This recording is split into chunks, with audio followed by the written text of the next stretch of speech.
Welcome to the Candy Shop Show. This is September 13th, 2016. And we've got a... Candy, you're breaking up really bad quality. Really interesting information tonight. Okay. Just a minute.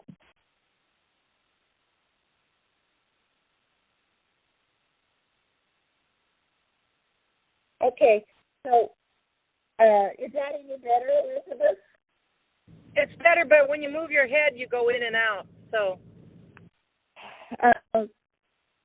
I see what's wrong. Okay, all right. So, I just appreciate you folks connecting with the Candy Shop Show, and we're going to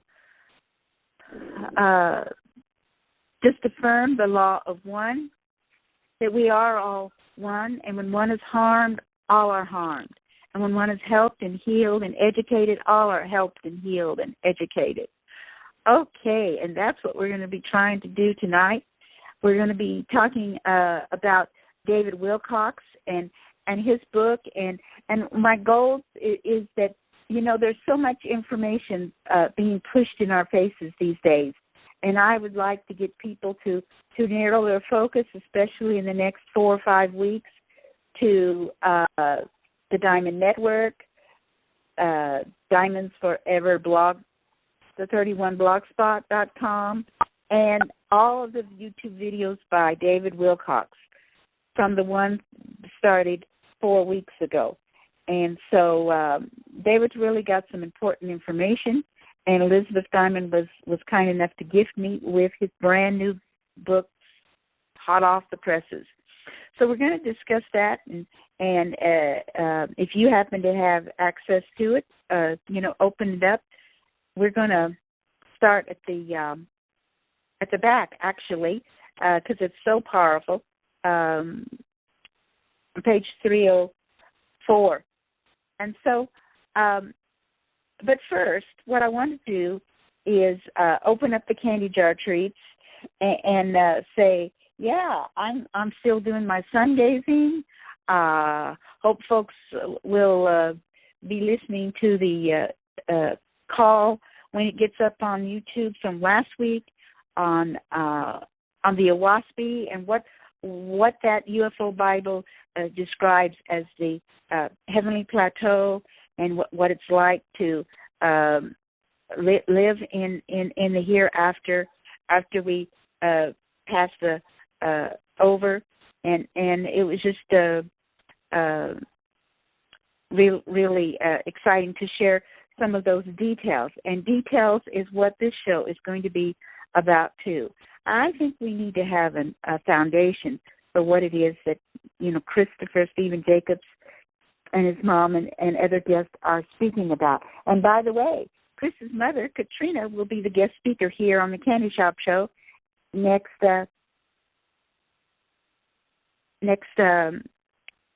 Wednesday. So mark your calendars. Okay.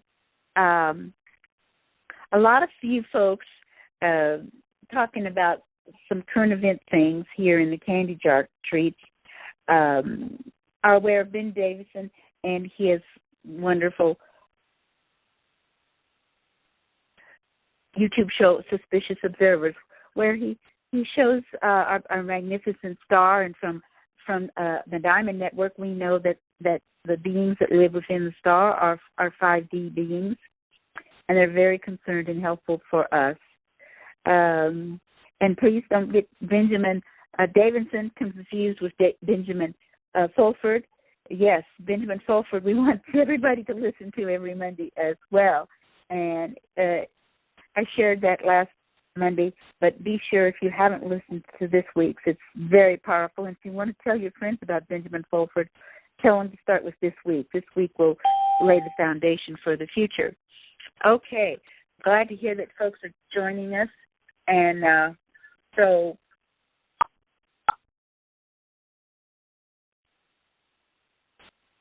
there's a question that's been out there, and once in a while I get phone calls and emails about this question, and it's about what is Nancy Lieder up to, and what is all this business about the Zeta Reculians and what they're talking about, earthquakes and pole shifts and things like this. And Benjamin Davidson comes from things with a very much of a scientific viewpoint. And so I wanted to share his response to these kinds of questions. And, of course, those of you who saw 60 Minutes this last week, you saw the big report about the earthquake that people felt at my intentional community and all over. The reports from Minneapolis to Dallas. And it has been said that was really not a 5.6 earthquake, but a 9.2 earthquake, and that's the reason it could be felt so many places. But it was so deep that it didn't do the kind of damage that normally a 9-point earthquake would happen. Well, this is how Benjamin Davidson responds to these questions.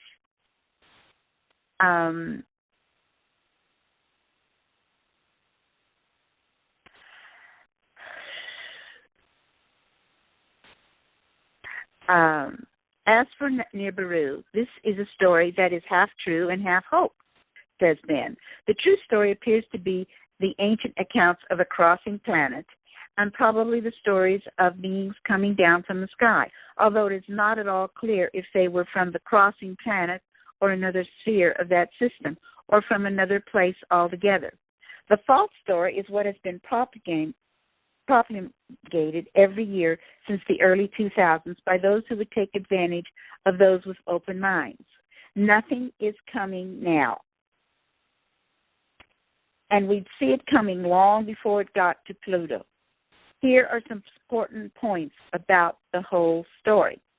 Now, this is first person from Benjamin Davidson of Suspicious Observers. He says, in 2003, Nancy Lieder convinced people to get ready for Nibiru to arrive.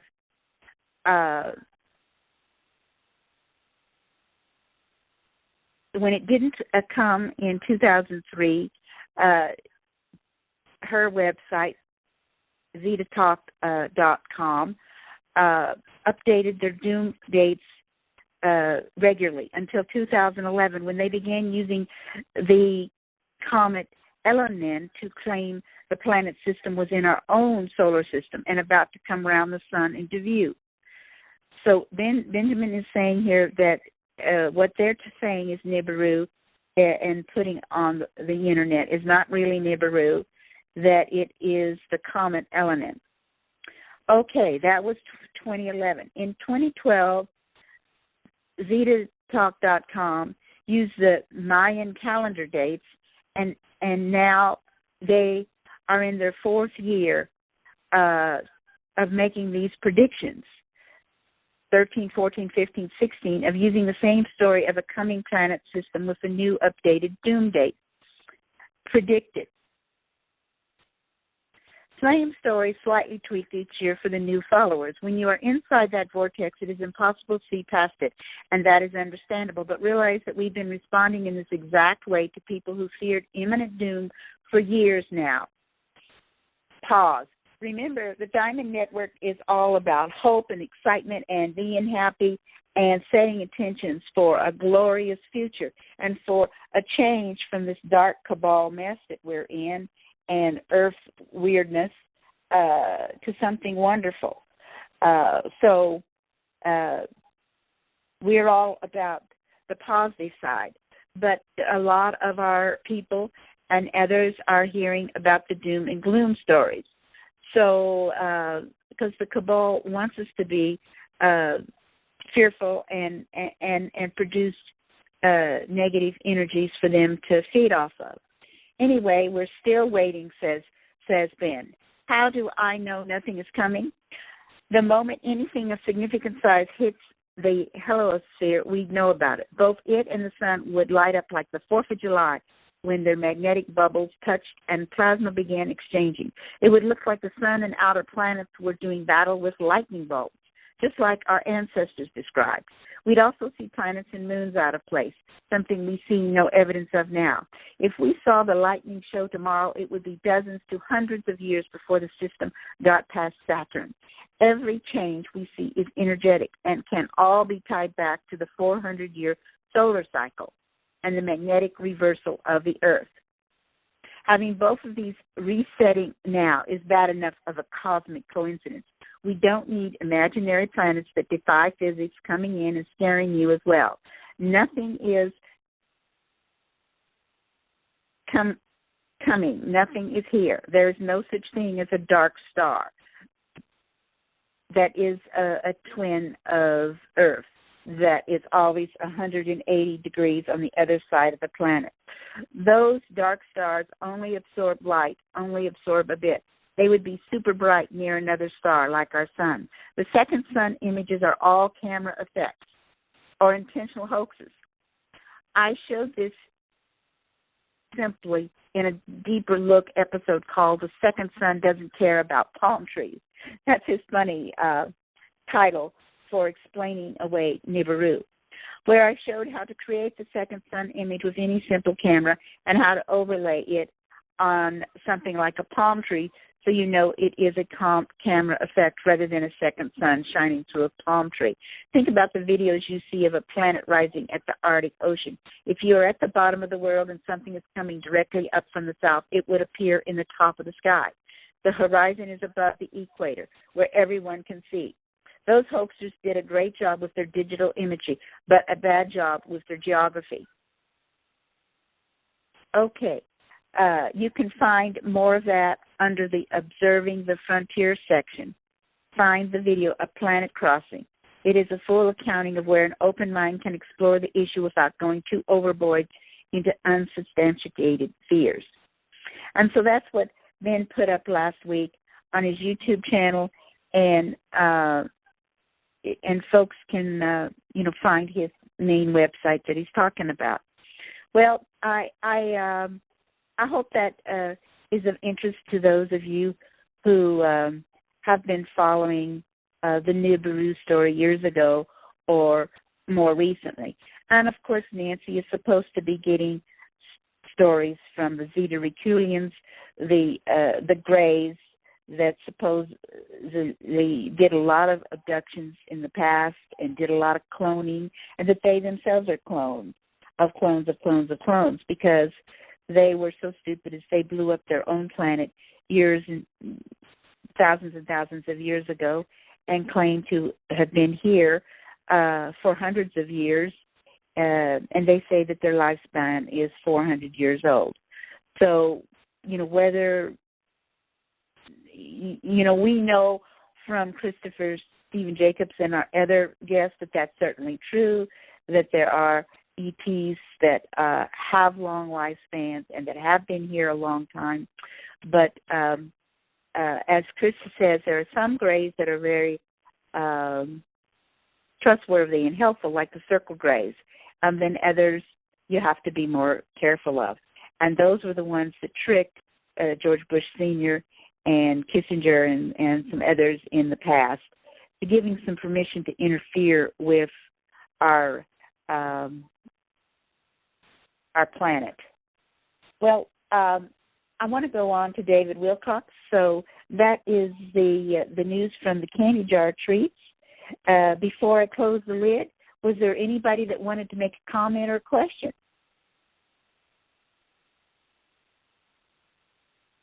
Okay, I'm going to put the lid on the candy jar, and let's think about David Wilcock. he has really got some interesting videos out there, and his book is a little bit unusual, but an excellent index with many footnotes, proving all his books have an awful lot of science to back it up, and that's why he's an expert on ancient aliens. Okay. I am going to start off with reading something near the end of his book on page 305. He is talking to a major insider who is whistleblowing, and who wants to have the name of Daniel, like the character of the scientist in the Stargate SG-1 series.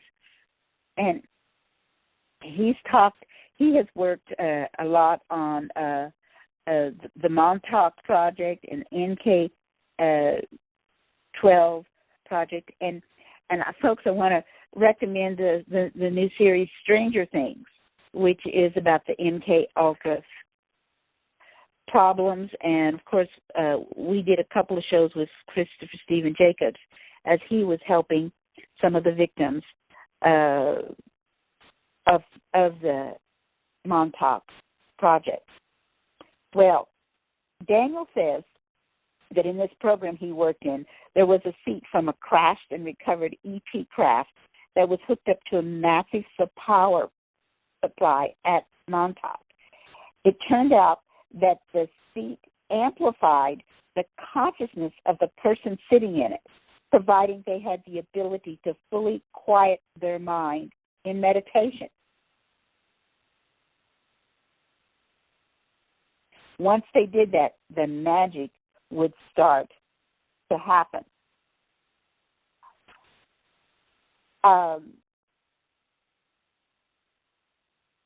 Dan, are you there? Could you read the paragraph that starts with, at the bottom of the page, a properly tuned chair?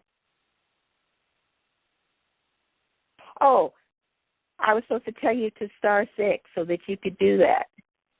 Can you do a star 6 so I can hear you? I just put star 6 in. Yeah, good.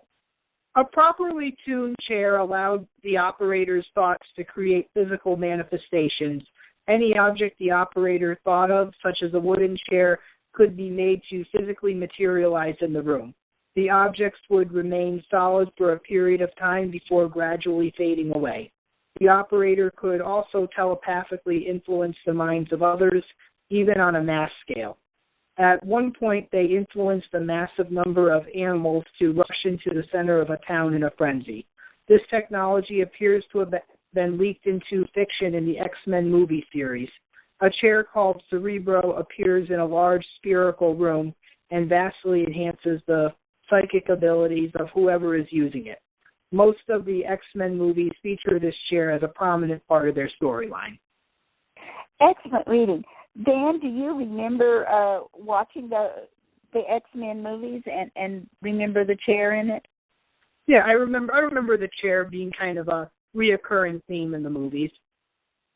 Right. And this is what the Candy Shop Show is all about exposing, is that, and especially David Wilcock's books, is that they have been leaking information for years and years through Hollywood, the music, the movies, the songs, so much that we thought was just pure fiction really was much more true. And I always knew this to a degree, but not to the degree that I've understood it recently. Okay, start on the next paragraph, even more strangely.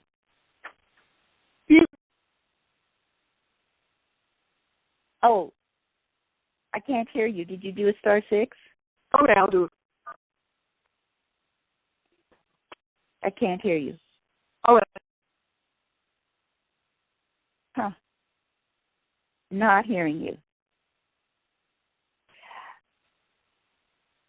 Even more strangely, the chair operator could think about a particular place in space and time, and a portal would open up that would allow travel to that location. They soon realized that these portals could take people through time as well as space. These portals would just open up in the room where they were. And so, folks, these portals, I mean, I've got a portal in my home. There's some portals on my land, my 5 acres. These portals are really everywhere. In the experiment, Daniel, the whistleblower, says one man was crazy enough to go back in time and kill his father, whom he truly despised. Everyone was shocked, and shocked when he returned from this trip, having successfully murdered his father, and he was still alive. However, about 2 days later, the man was struck by a car as a pedestrian and killed instantly. Several repetitions of similar types of experiments caused the military defense contractors working in these classified programs to create a theory of layered time. They concluded that if you go back into the past and change an event, and think about all the Star Trek shows that we've seen and other sci-fi shows about time travel, you create a new timeline or a new layer that sits on top of the layer that is already there. Both layers can coexist. The layer that our future snaps into is the layer that has more energy associated with it. If a new layer is created that creates too many paradoxes in our existing main timeline, natural events will occur that heal those problems. The layers always find a way of merging. This caused the insiders to conclude that time itself is alive and conscious and has its own healing mechanisms. Once the man had killed his father, his death helped to merge the layers and solve the paradox. You know, the son's death. Because that would be a paradox, you know, if he killed his father when the father was so young that he hadn't had a child yet. So, wow, you can see that there's some really big things being released in David's book. And David said that, he worked on this for months and months and months, and then it was just the last 2 weeks before he went to press that his ET friends gave him permission to put a whole lot more valuable stuff in it. And Daniel said that there was a time vector generator, and that time was extremely elastic, meaning that whatever timeline we were already on would tend to remain consistent. So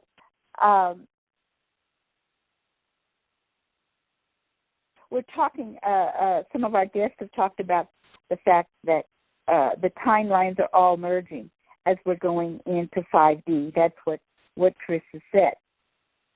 Well, Daniel, are you? Isn't that something? My co-host tonight. Oh yeah, I'm here. I just had a signal drop briefly, so I apologize for the blip. That my signal dropped, but I'm back in. Okay. So, what do you think? Is time travel possible? I believe so. I believe it's possible. Like, the details may not be as apparent as we would like them to be, but I definitely feel like it's possible. Absolutely. And gosh, remember H.G. Wells' The Time Machine. I think that the secret societies have known about some of these things for a very long time. Well, Dan, we're going to stop talking about Daniel from the book and Daniel from Stargate, and we're going to go to page 5 if you want to follow along with me. And Beverly, if you want to open up to page 5. The story has changed. Everything we were taught, says David, to believe was quietly transformed on October 22nd, 2013. And some of my listeners might want to take notes. Now, the hard copy book is out, I think, about $22. You might not want to wait until the paperback comes out, so you might best take notes now. In this paper that was published in the Proceedings of the National Academy of Sciences without any major media publicity, a team of 3 scientists used NASA's Kepler telescope to study 42,000 nearby stars that are similar to our own sun. An astonishing 22% of all sun-like stars in the universe have watery, Earth-like planets. And we didn't know that until 2013. The results are absolutely astonishing. This means that there's an estimated 400 billion stars in the Milky Way galaxy alone.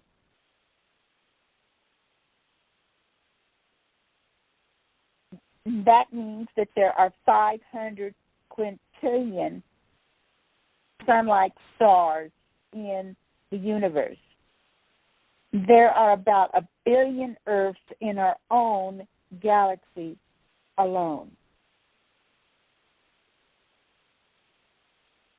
Now, David goes on to talk about the Big Bang model.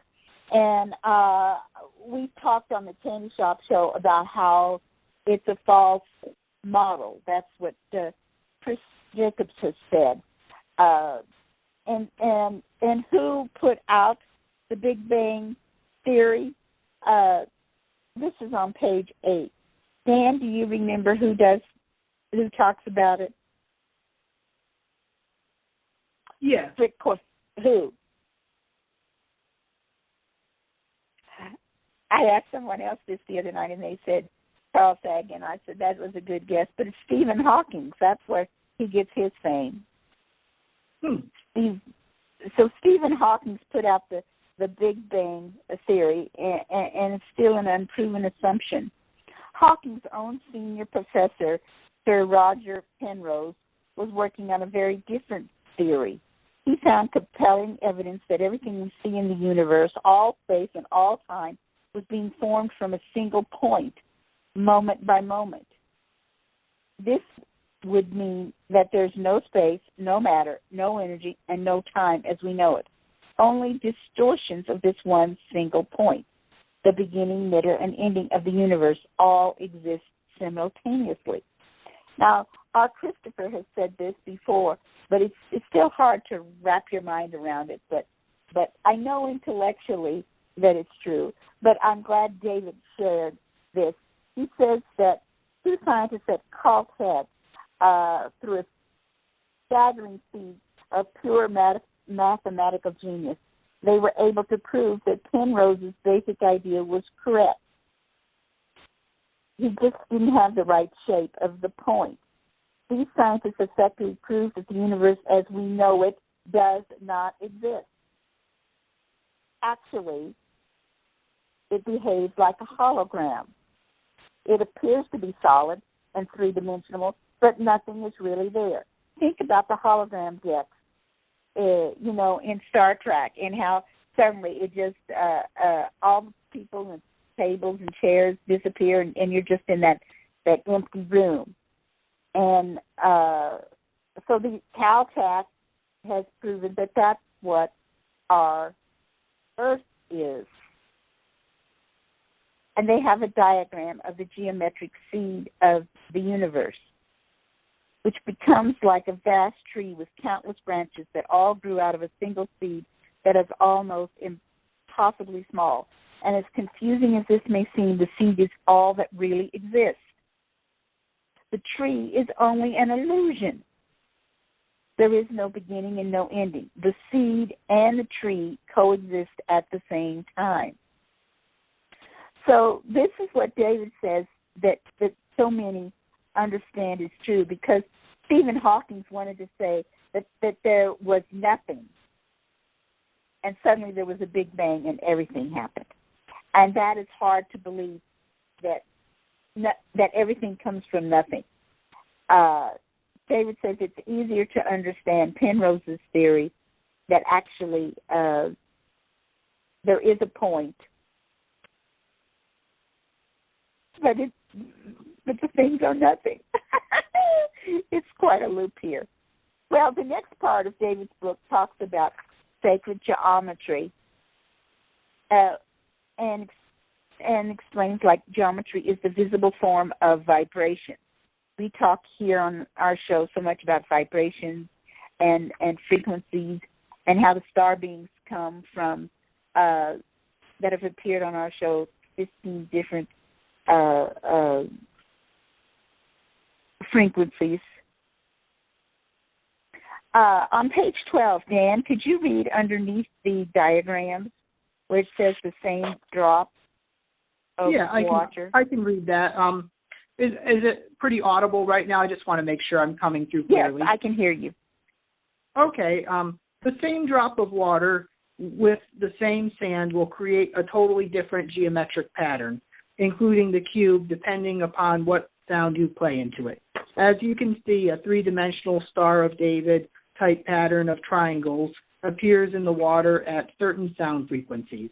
This pattern has astonishing similarities to the triangular shape our Caltech students discovered as being the seed of the universe.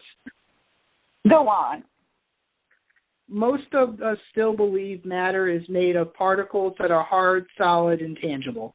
If we retool our scientific models to see that atoms are geometric energy patterns, then that all means all matter could be formed by something akin to a sound wave that has reverberated throughout the entire universe. This is exactly what the ancient spiritual traditions tell us.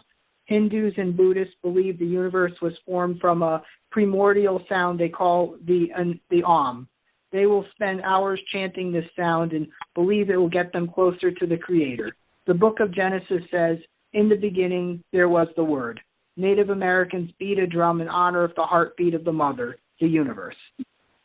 Thank you. The universe is alive, aware, and intelligent. It is designed to make biological life. The codes that make DNA, proteins, and cells are directly written into the law of quantum physics. David says, my favorite proof of this came from the Nobel Prize-winning biologist, Dr. Luc Montagnier. He was able to transform ordinary water molecules in a sealed container into DNA. All he needed was another nearby sealed tube of water with DNA in it and some static electricity. Isn't that something that you have this sealed container and you have it next to something? The hydrogen and oxygen in the plain water somehow transmuted into complex amino acids that assembled themselves into DNA.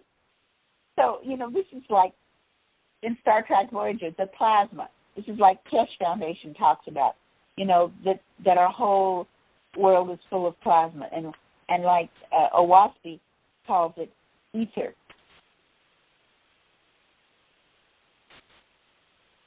Now, this experiment was formally presented at the UN in 2014.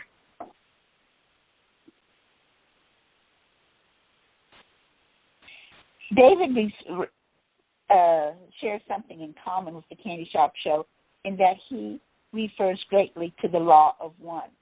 And he has studied those very scientific channelings from 1981 in the 5 books of the law of one. Can you read that paragraph on 14? Okay, yeah, I can. The law of one, a body of spiritual work we will explore later in this book, tells us that roughly 40% of all intelligent life throughout the universe may be human or at least hominid in appearance, meaning having a head, eyes, nose, mouth, and ears, walking upright on 2 legs and with 2 arms and with some form of hands for tool making. We are also told that there are more than 67 million inhabited worlds in our galaxy alone, or about 67% of all Earth-like planets in Perituga's estimate. Thank you. Wow. So, we know this. I mean, we have had 40, 50 different ETs visit our shows and communicate through our channeler bilocator, Christopher. And they all do have these basic humanoid features although some of them are like elephant men, and so they have a big nose, or they're bird men, and they have a nose that's more like a beak. But it's very interesting, the details that from the Law of One book that David pulls out and explores in this and his other books. The next section, he talks about the Snowden documents were released in June 2013. Suddenly, whistleblowers who had been ridiculed for years as conspiracy theorists became brave harbingers of a terrifying truth, and an overwhelming amount of information was released in the first 6 months alone by Snowden, and the disclosures have been going on ever since. We now know that we are under constant surveillance in almost every form imaginable. Nothing is private. Someone like Snowden working at the NSA has the software to look at any photos that we take. We can be watched through the cameras on our smartphones and laptops. Every conversation can be transcribed into text with a system like Apple Siri, and those transcripts can then be organized in vast databases to look for key words. And this all-seeing eye was in place for many years, cloaked in total secrecy. Snowden proved that astonishingly elaborate secrets are being hidden from us, secrets that would profoundly change everything we think we know about our lives on Earth. And you know that sometimes on our show, recently I tried to quote Benjamin Fulford, and those people that are watching us all the time, interfered with the technology. So I was disconnected. And I can just see signs all the time. We all can. And it's not just commercial people who want to sell us a car that's listening to us. Even when our phones are powered down, there's still a microphone for the listeners. And we know how we rescued Happy Computer because he was one of being chained and forced to keep these files and things on it. And it's not just if we say IRS, that's the keyword. They've got thousands of keywords that they are filing and watching us. And so Snowden proved that the conspiracy theorists were all correct. David says, in this book, I will combine the testimony of multiple whistleblowers who have information that makes Snowden's revelations seem like kindergarten class. And, of course, Daniel in his chair, that's one of them. We have overwhelming evidence that UFOs and extraterrestrials do exist, not just in our own time, but throughout our recorded history. And as we know here on the Diamond Network, as Elizabeth has shared in that wonderful book about the Syrians, that there were 22 different races that came together to make man and to donate parts of their DNA to create us in a semi-evolutionary, semi-creation method. David says, ask yourself this. Isn't it strange that we had the technology to land on the moon as early as 1969 and then never went back? Is it possible that there have been ongoing missions to the moon and even Mars, and we already have bases there and they've told us nothing? I have spoken with multiple insiders who claim to have lived and worked in bases on the moon, Mars, and elsewhere in our solar system and beyond. And, of course, I, Candy, have talked to people who worked on the moon bases in the 80s. I met them, right here in Springfield, Missouri. David writes that Sergeant Clifford Stone went public at the Disclosure Project event in May 2001 and said he was personally aware of 57 varieties operating in Earth's own airspace. 57 types of extraterrestrials. I was there at this groundbreaking event when Dr. Stephen Greer brought together 39 different high-level whistleblowers to share what they knew at the National Press Club in D.C. in front of the world's media. Each insider offered to testify before Congress, swearing to tell the truth under oath and subjecting themselves to cross-examination. Nothing ever happened. None of them were invited to speak formally.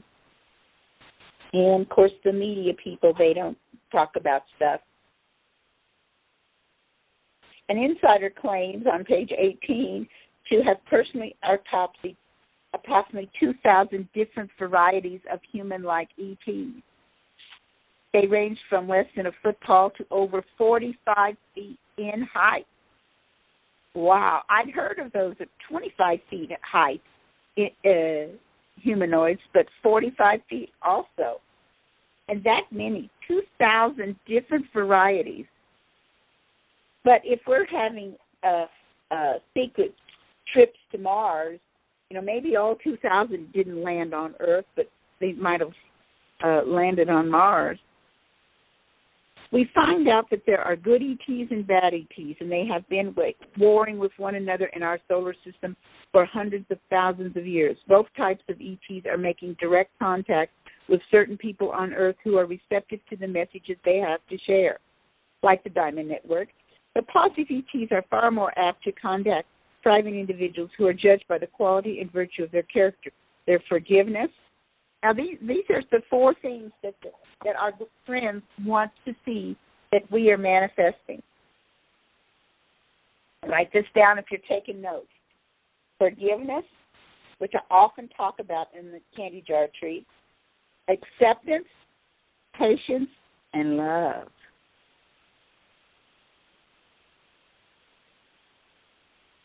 Their method of contact is thoroughly outlined in this book through my own direct personal example.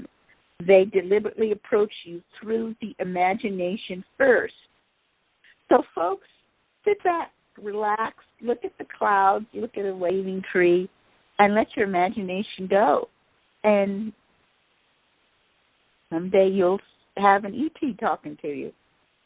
Both the positive and negative ETs are bombed by a prime directive, just as the one in Star Trek, stating they cannot openly reveal themselves to us or interfere in our development until a significant majority of us welcome them to do so.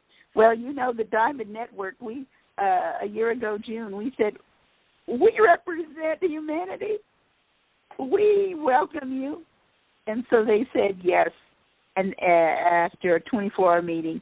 And Dan is brand new to me in the Diamond Network, but Dan, we've been told that the ETs are getting everything ready and lined up, and disclosure is happening, and they are going to land and make themselves known to everybody on the planet in the year 2018. Just a couple of years away. Right, just a couple of years. Not long to wait. Read that paragraph on page 19, starting with the greatest secret. Okay, the greatest secret these insiders have shared with me is that a massive energetic shift is happening on Earth. We are apparently moving into a dense cloud of highly charged energetic particles in our galaxy. This zone of higher energy is having an effect on our consciousness as well as our DNA. For many years, I have read spiritual sources saying that this was happening. Versions of this story appear in the Bible, the Quran, the Hindu scriptures, the Buddhist scriptures, and many other ancient texts. Collectively, there are 35 different ancient spiritual traditions that predict a time of great strife and pain on Earth that then leads to a golden age, a much greater than anything we are seeing now. Over the years, I have done the hard work to put together a scientific case that could prove this is really happening. Right, and that's what he's outlining in this book, and of course, Owaski is one of those texts that also talks in these terms.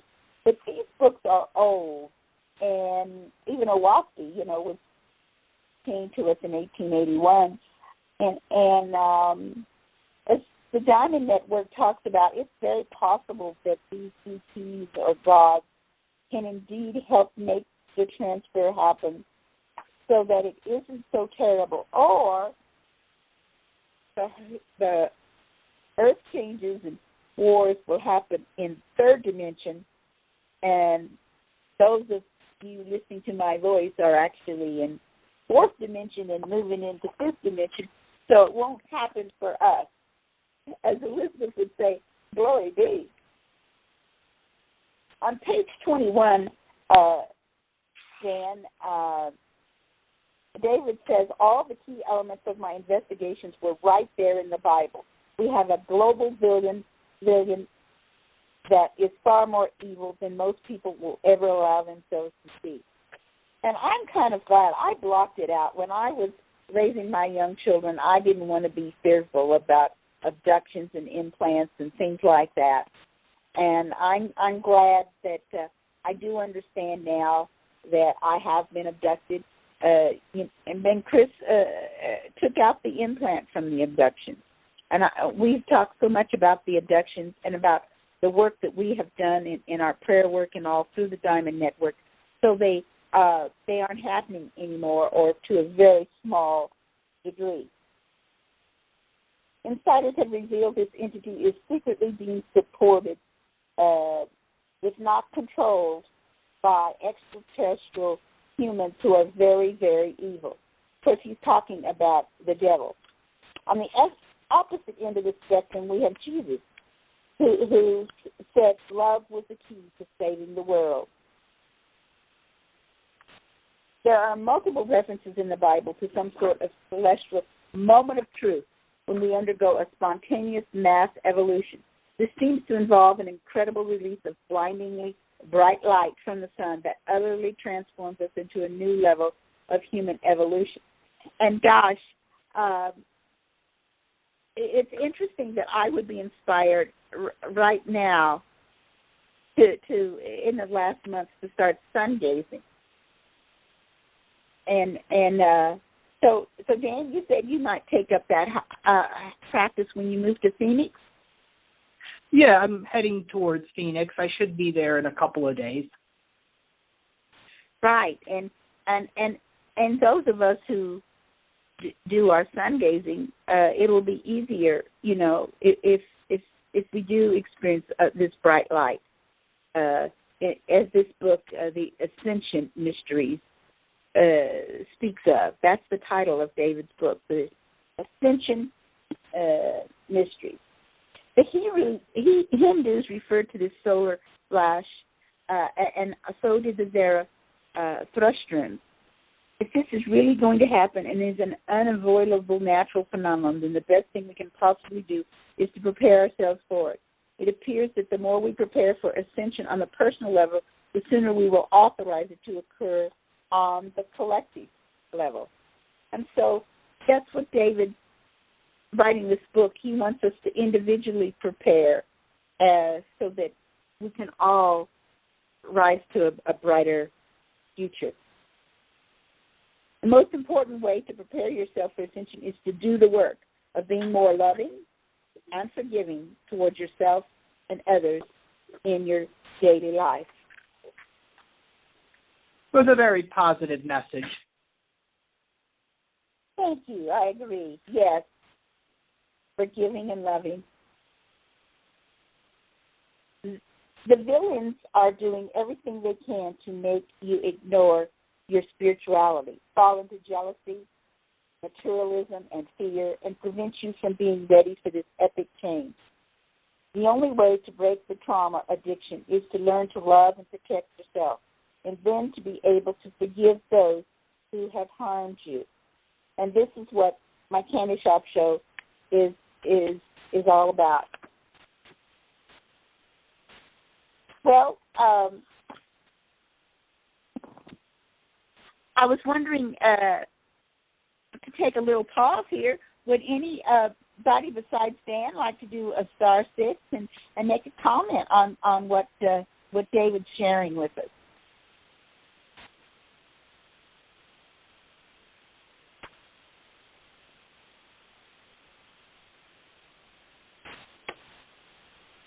Well, Dan, going to page 32.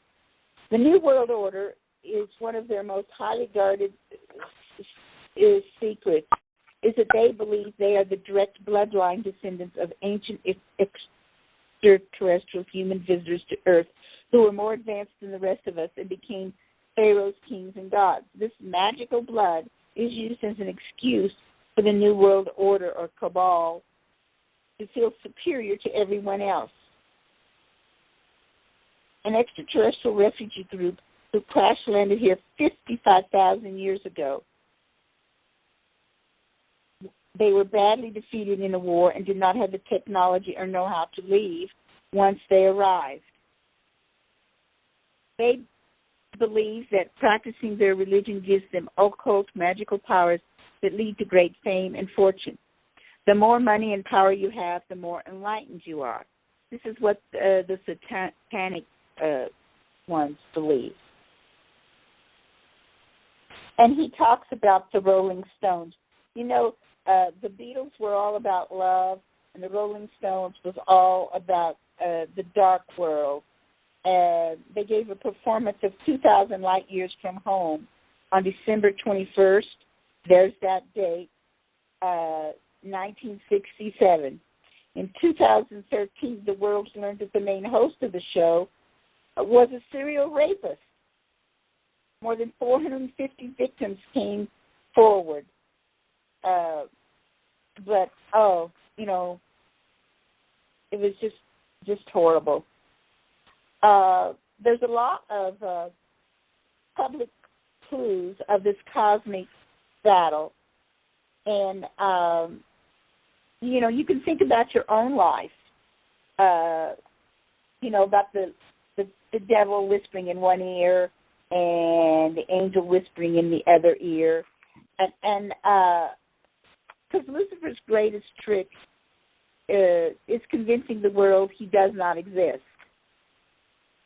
And I think we shouldn't call the devil Lucifer. We know on our show that Lucifer long ago repented of the dark side and is on his mission on another planet now. David shares a lot of personal life for 100 pages or so, and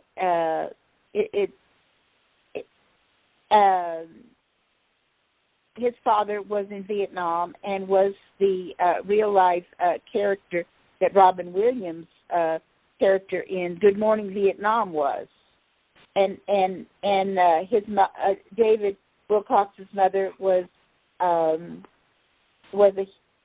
hippie, and he discusses the Manson murders that were deliberately staged to try to destroy the hippie movement and demonize them all as potential violent serial killers. And people were suspicious of anybody wearing a beard. And my husband wanted to grow a beard as a school teacher, and people were afraid of people with beards, and teachers weren't allowed to have a beard for a long time after the Manson murders. David says, during my mother's pregnancy, she had dreams and visions telling her that the baby she was carrying would be a spiritual leader and that she should raise him as if that was what he would become. And he was born, for the astrologers in my audience, on March 8th, 1973.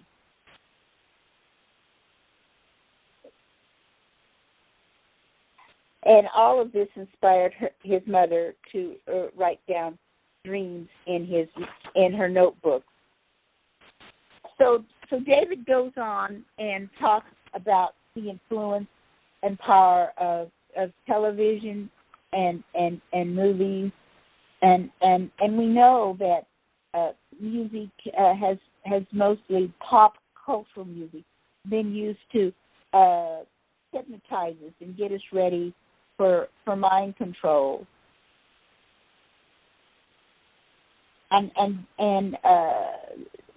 just like the movie Wizard of Oz was used so often, for mind control purposes.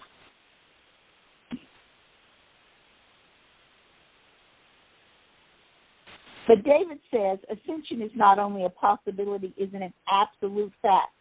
And as you go through the initiation needed to graduate, you are helping to co-create our fantastic future. James, flip forward in the book to page 241, chapter 14, Bev and those that are following along. Okay, chapter 14 on page 241, the 90-day guideline. Yes, read that. The 90-day guideline proved to be remarkably correct. I had been sober for exactly 3 months to the day when I saw the shooting star and felt energy surge through me. That event felt so profound that I could not stop thinking about the implications. I now was strongly considering that UFOs and ETs were real, had been mysteriously guiding me throughout my life, and that I was being invited to have contact somehow. That purposely timed shooting star seemed to suggest that there may be truth behind the epic dreams and visions I was experiencing about the upgrade or ascension ever since I was 2 years old. This energetic event also occurred right at the beginning of a new music project that I started working on with Jude. We had access to much better sounds by collaborating with a saxophone player named Daryl and the younger guy named Paul, who had a great studio. Keep going. The Forgotten Planet Hain. Our recordings included one very mysterious track where Jude was playing keyboards and I was verbally describing a massed worldwide UFO sighting. I borrowed an idea from Ursula K. Le Guin's classic science fiction novel, The Left Hand of Darkness, in which we had been assigned to read for my science fiction class, and for which is considered to be among the top 2 or 3 sci-fi novels of all time by most critics. Le Guin's novel proposed that human beings were all over the galaxy and that they had originated from an ancient planet she called Hain. They had seeded themselves throughout a variety of planetary systems, but their descendants have long since forgotten this in many cases. Some of these surviving races were telepathic, and one of the main characters in the story started developing this ability near the end. I now know from... Thank you. Okay, yes. And others were contacted telepathically by ETs who are steering our evolution. I had reached a very deep meditative state by the end of our song, and an authoritative voice said, so here David is channeling, masters of the forgotten planet Hain, coming out of space to Earth to see us, to understand, to rectify, and to judge.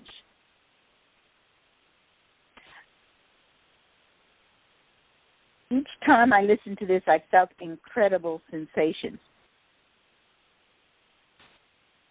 In another track, I referred to the face on Mars as well as the pyramids,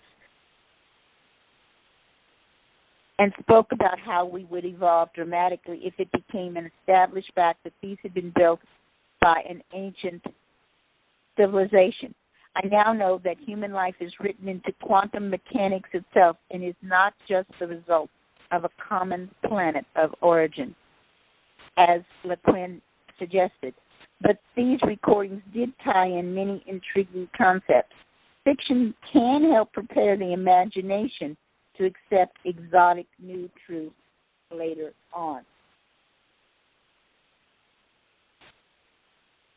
Once we stop clinging to the past, we no longer need to fear these people.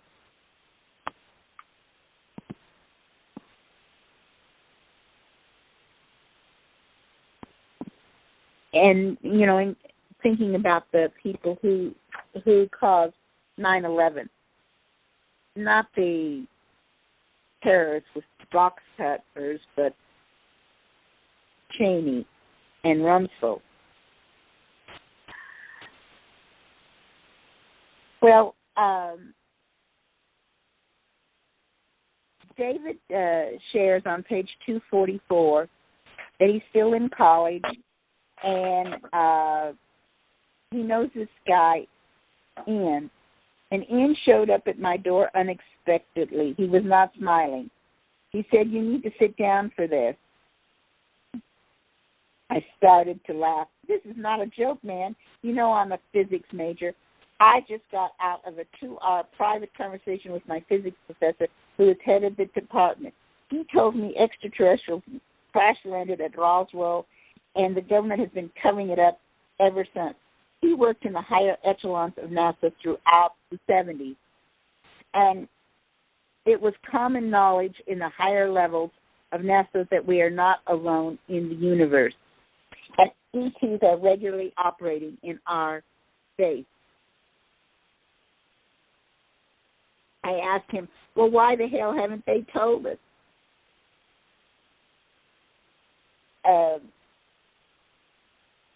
Page 245, Dan, can you read the answer? He explained that, too. He started out by telling our entire class that Roswell really happened and NASA knew about it ever since they were founded. People panicked so much after War of the Worlds, a classic radio broadcast that simulated a mass alien invasion, that the government felt our society would collapse if they ever told us the truth. He said that he was allowed to tell us like this, but if anyone asked him about it again, he would deny ever saying a word. Apparently, NASA doesn't mind if people learn about it here and there. The main thing, they can never allow it to be front page news or on the New York Times. Our class was utterly speechless as he laid this all out. I am his best student, and I immediately asked for a teacher-student conference after the class was over. He went on for 2 hours and told me much, much more than he had said to the rest of the class.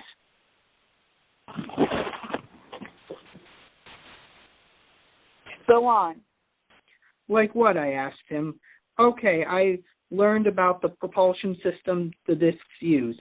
They have a particle emitter that first shoots out a particle going 3/4 the speed of light. Then a trillionth of a second later, it shoots out another particle at light speed. The faster particle bounces off the slower particle like a billiard ball and shoots back to the ship, striking it on the side of the disc. This happens trillions of times per second, and each of the light speed particles hit the ship, they create thrust. When you get trillions of those particles hit per second, it allows the ship to quickly accelerate to near light speed. The emitter can shoot particles from any part of the disk's round edge. So it is a great design because it can very easily make turns and travel in any direction. I was stunned to hear this, as the physics seemed very logical and something I would never have thought of. My dang new phone has kicked me off and won't let me back in. Yeah, I ran into that too. What do you have to do? You have Okay. All right. Well,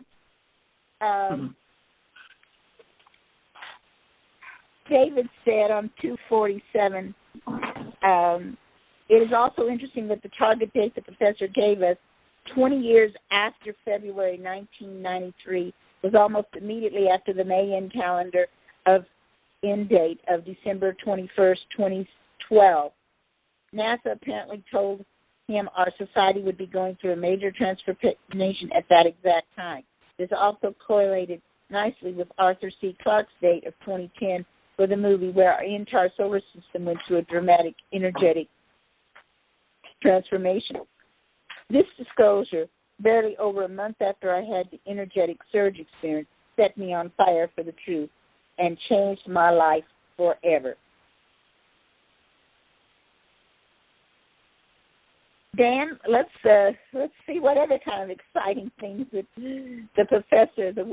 This is something to learn all this as young as David did. But everything is speeding up, and we can learn so much faster because of the internet.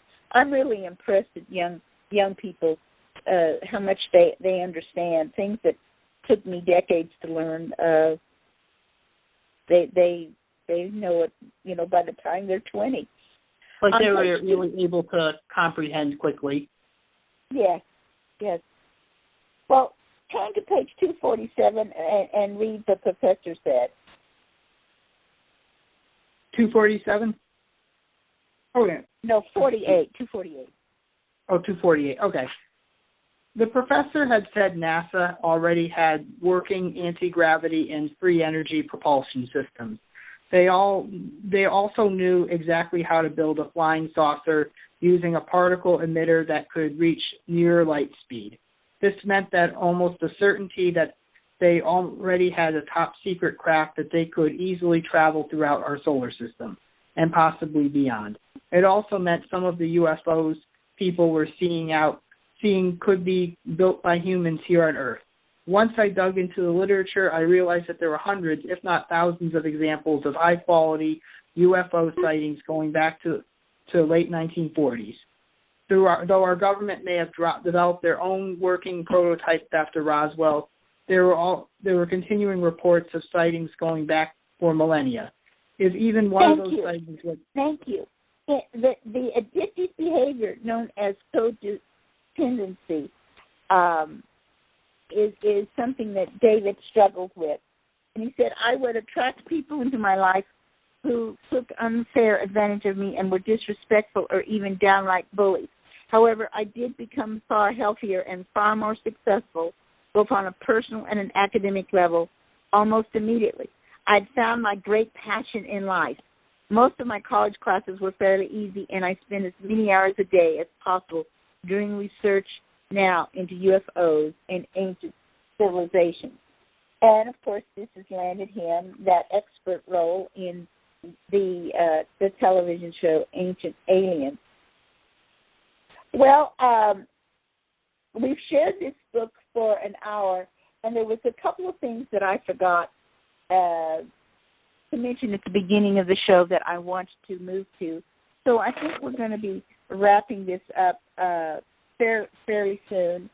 On page 311, though, David wrote that by the time I met Daniel, I had already read about a technology called Project Looking Glass, which was allegedly a complex device that allowed the user to peer through time. A sphere of white light appears in the area you are viewing. The television show The Outer Limits had aired on November 4th, 1963, and demonstrated this. The outer-band individuated teletracer is a remarkable technology that can track and monitor any individual anywhere for any length of time. Talk about no privacy. We can be tracked anywhere for any length of time with what's called OBIT.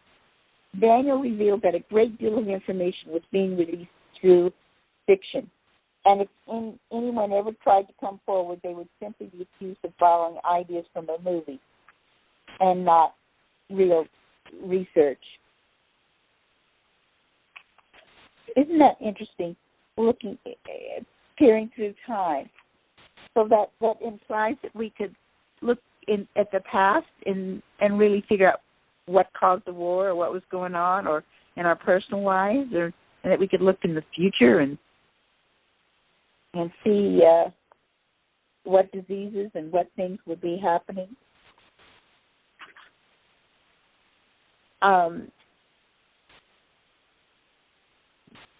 David is still interested in this extremely cosmic event with this ascension, this high energy cloud that our solar system is moving into.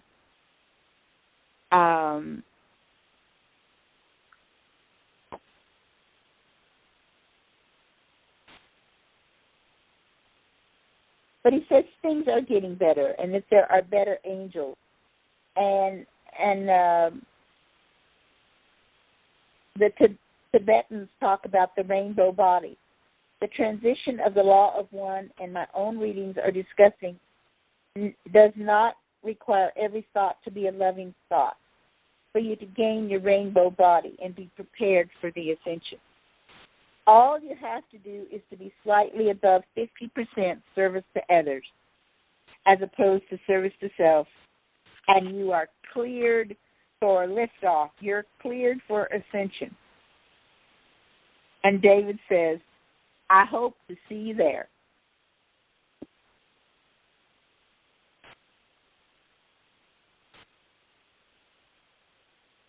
And so that's the summary of the book by David Wilcock that just came out. And I haven't shared some of the greatest secrets and revelations in there. And I only got the book 4 days ago, folks. So I've really been, it's been really enticing me, and so I encourage you to look for the book, and in the meantime, watch his videos. He's doing a lot of updates. He's giving more information than is in the book, and I wanted to share some from this video that he put out 3 weeks ago. And by the way, Dan, thank you so much. You did an excellent job of reading with me. Oh, no problem. I enjoyed doing that. Okay, great. Okay, in this video,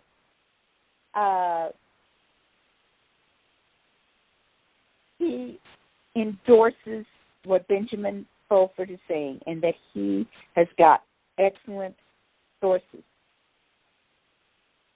And what the Fulford is saying about the change in the government, about the special power that House Speaker Paul Ryan has, about the leadership of General Dunford. In this video, they're not naming names so much, but David is interviewing a Vietnam veteran who is in contact with some good leaders in the military who have been trying to figure out how the military could legally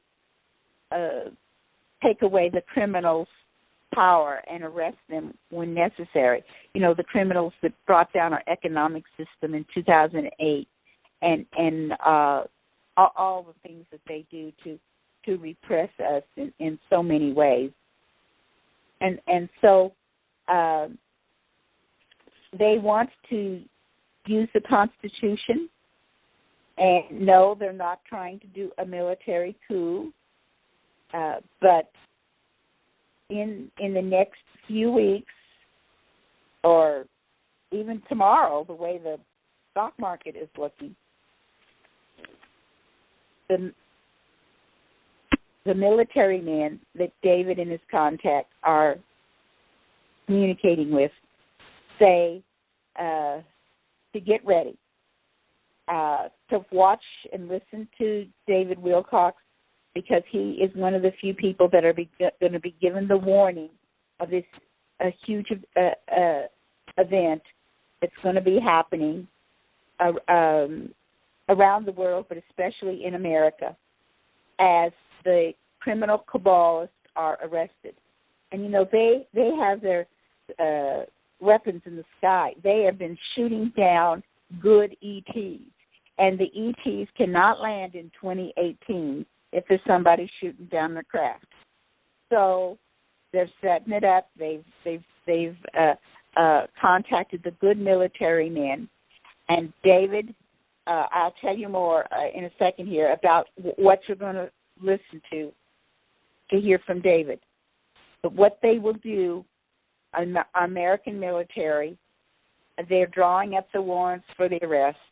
They're turning them over to the U.S. Marshals, and they're having the U.S. Marshals pass the warrants for arrest to local police personnel and FBI to arrest these criminals, mostly white-collar people, and a lot of them are being put under house arrest, and thousands and thousands of people that have been helping the cabal that are a part of the cabal and have done these murderous things are going to be arrested. Now, in 2008, the good guys noticed that the bad guys were trying to get their money out of America, and they were trying to leave America, and they know that this was happening again. So they feel that it is necessary to stop their escape of their assets that they stole from the American people and everyone else, and stop them from leaving. So what they are going to do on the day that this happens, they are going to close all our borders. They're going to close off all our airspace for travel outside of the country. And they are going to shut down all the satellites that could be involved in transferring money and assets out of individual countries. So, wow, that's a big thing. And they've been staging, the good guys have been staging some things where people have been forced to stay several days at the airports, because it might be a week when this happens, when they stop all international flights and all the connecting flights, domestic flights to international flights, shut down the private airports and the elite jets. So there's going to be quite a disruption to the just-in-time things. Now, the cabal thinks that they can shut down the grid. Well, we know that the good guys have taken control of the grid, so that we don't have to be afraid of the electricity going down. But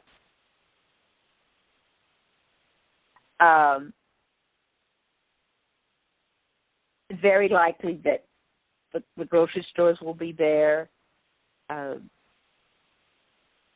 Gasoline might run out. So you are encouraged. The ETs have been telling us for several years, have a month's supply of what you need, assuming that you won't be able to leave home. They've been saying for some time now, don't travel in October because of what is coming down. And we have heard a lot of stories about and seen just this past Sunday where Hillary stumbled and fell at the 2011 memorial, and that she or her team is going to make sure that she doesn't have to stand up on stage for those debates on September 29th, 26th.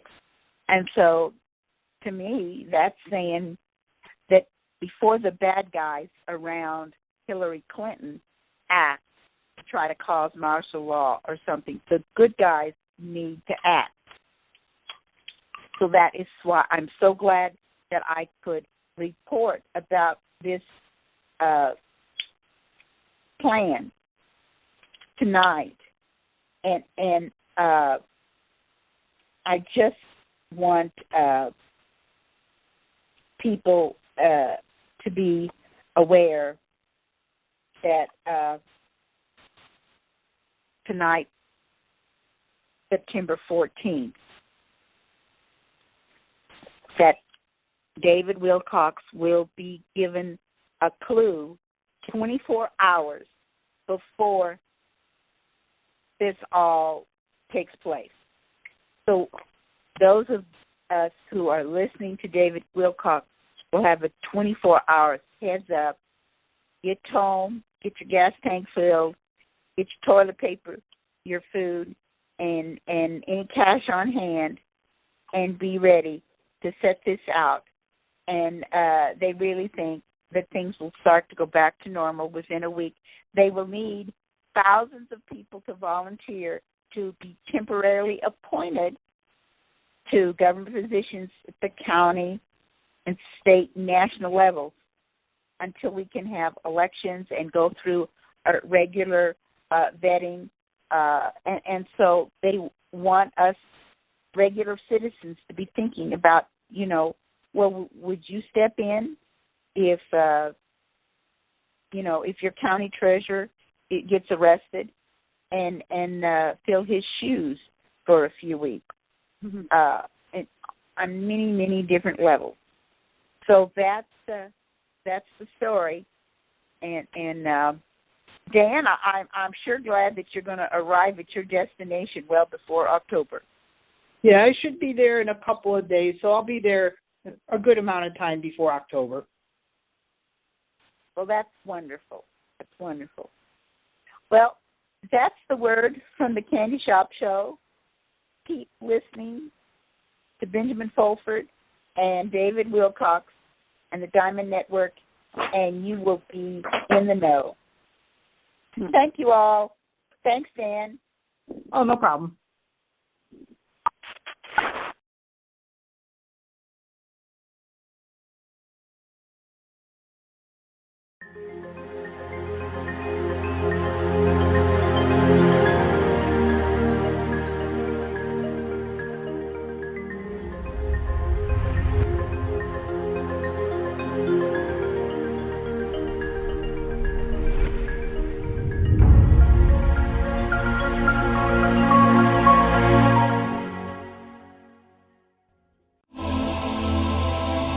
Are you looking for healing or a change in your life to help you enjoy it more fully?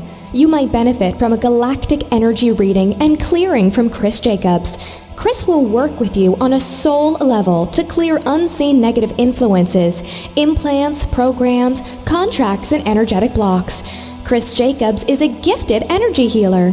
Contact him today at ChristopherStephenJacobs@gmail.com.